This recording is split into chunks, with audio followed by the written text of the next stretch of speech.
but you have no idea where that one block is. Or even that there's a one block to shoot.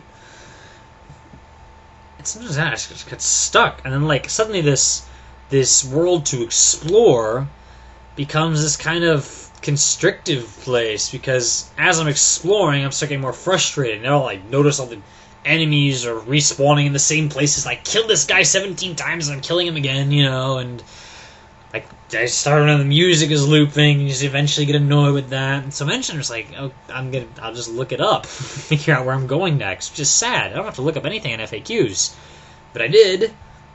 And FAQ adds its own layer of confusion, because nothing is named in Metroid. There are like 5 main areas that have names, but everything else, all the rooms, no. So it's like, go up, go down, go to the left, and then go 2 doors over, and then like, wait, 2 doors over from what point? What are you? I'm reading through this and I get confused.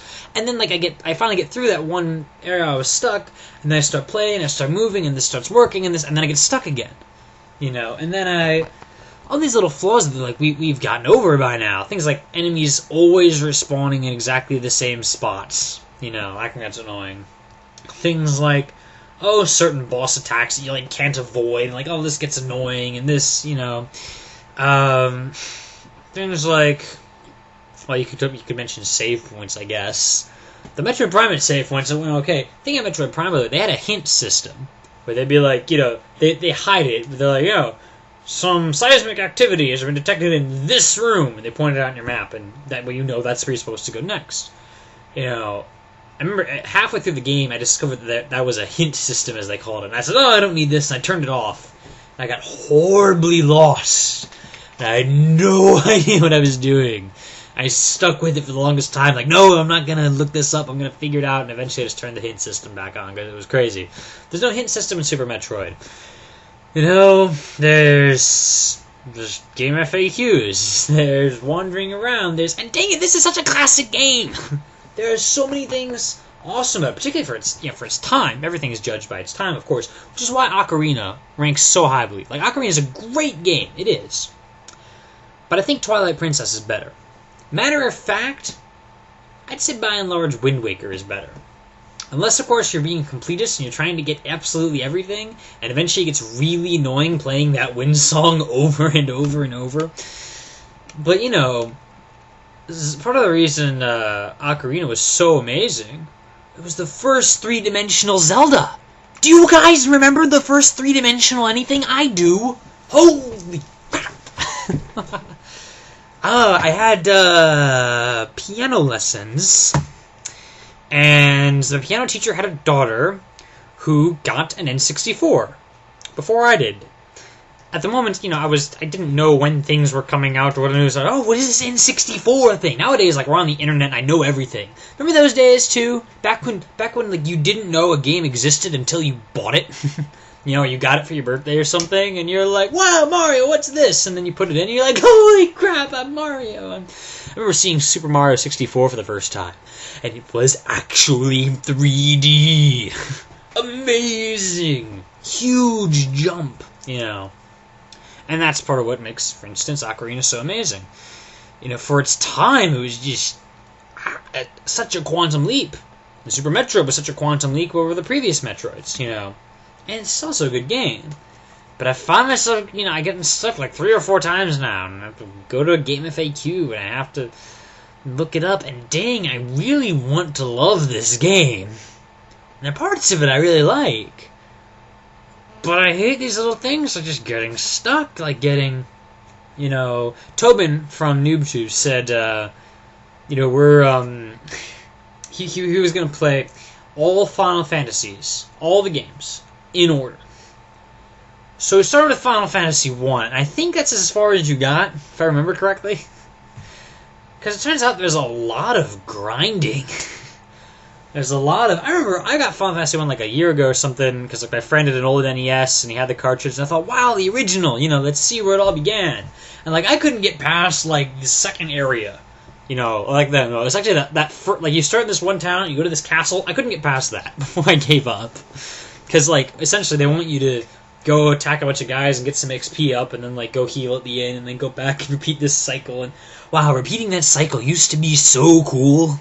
I used to be I get stuck, and I could be stuck for weeks, and still work on it, for games that have save points anyway, until eventually I'd find what I'm doing, and aha!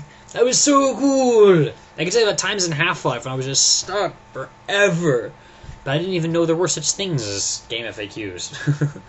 And it was okay. We had this patience. Different user debated this. Is it that, as an adult, you have less patience? Or is there something different about the games, or what? Well, I think in general, adults seem to have more patience with at least things they have to do. Because a kid is not going to sit in an office for 8 hours and do stuff. Maybe on leisure time we're more picky or something. Maybe. I guess that's what you're exposed to. Part of it is the games have gotten designed better. So, we don't have to waste time. Hey, when, I miss a jump and I fall, this happened to me recently in Metroid. I'm in this new area where there's a lot of sand. And I fall in the sand, and it takes me, half a minute to get out of the sand, because I'm there's a sand level, and I'm jump, jump, jump, jump, jump, jump, jump, jump, jump, jump, jump, jump, jump, jump, jump, and it's suddenly I get out. I don't even know idea how I get out. Things like that we generally improved on. Things giving people a clue where the save point is, so they don't accidentally. I think you're playing a Castlevania game, weren't you, Tobin? You said, and if you go to the left, there's the boss, and if you go to the right, this is a save point, but you don't know either way, where anything is. So you end up going to the boss, and you die, and you go back to your old save point, when you could have had this other one very conveniently placed there, but nobody told you that. Or Echo the Dolphin recently came out on Xbox Live.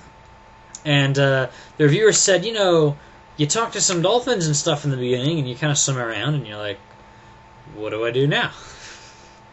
And you just have to psychically know that you're supposed to jump out of the water as high as you can, and that triggers an event that all the dolphins disappear, and you have to do stuff about it, We've gotten better at communicating to players.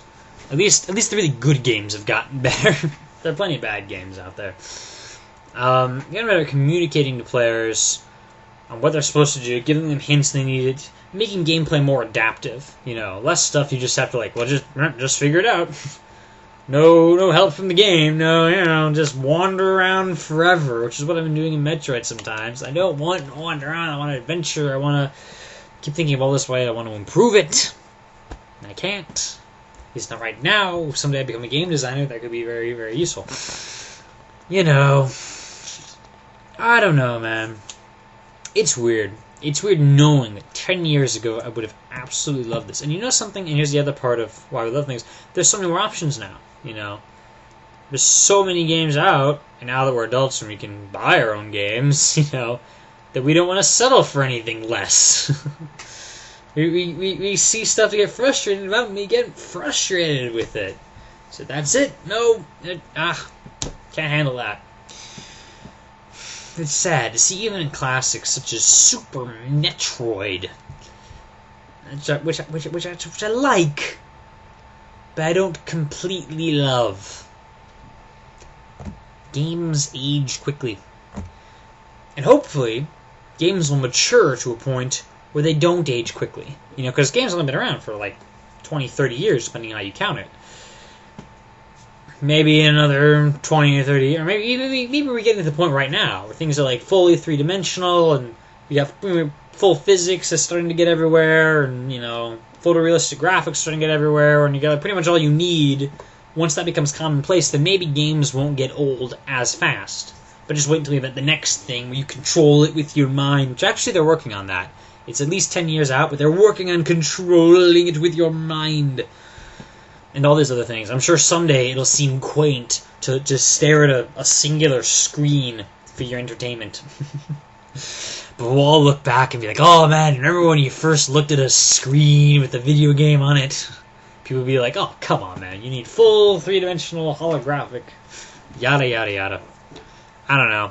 It's a messy issue, and I wish it could come to a better conclusive area statement thing. But those are my thoughts. Thanks for watching. See you later.